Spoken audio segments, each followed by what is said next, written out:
தமிழக பொதுப்பணித்துறை அமைச்சர் ஏவா வேலு எழுதிய கலைஞர் எனும் தாய் புத்தகத்தை முதலமைச்சர் மு.க.ஸ்டாலின் முதல் பிரதியை நடிகர் ரஜினிகாந்த் பெற்றுக் கொண்டார்.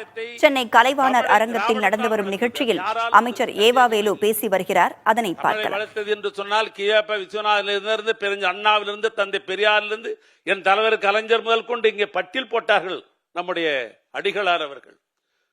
ஆக 21, 21ஆம் நாட்டிலே இந்த திராவிடத்தை நம்முடைய திராவிடம் தமிழை வளர்த்திருந்தாலும் கூட ஒரு காலத்திலே தமிழை வளர்த்தது பக்தி இலக்கியங்கள். அதை நாம் மறந்துவிட முடியாது.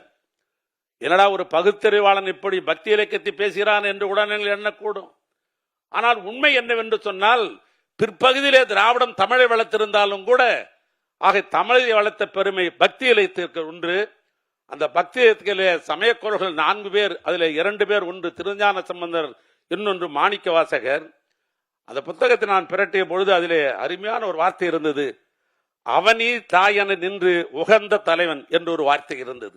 அவனி தாயன நின்ற உகந்த தலைவன் என்று. அதுக்கு என்ன பொருள் என்று சொன்னால் உலகுக்கே தாயாக நின்று மகிழ்ந்த தலைவன் என்று அதிலே பொருள்படுகிறது.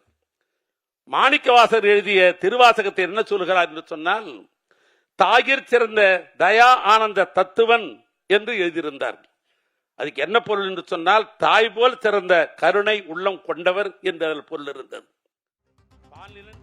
தமிழக பொதுப்பணித்துறை அமைச்சர் ஏவா வேலு எழுதிய கலைஞர் எனும் தாய் புத்தகத்தை முதலமைச்சர் மு.க.ஸ்டாலின் வெளியிட முதல் பிரதியை நடிகர் ரஜினிகாந்த் பெற்றுக் கொண்டார். சென்னை கலைவாணர் அரங்கத்தில் நடந்து வரும் நிகழ்ச்சியில் அமைச்சர் ஏவா வேலு பேசிய காட்சிகளை பார்த்தோம். விவரங்களை பின்னர் விரிவாக பார்க்கலாம்.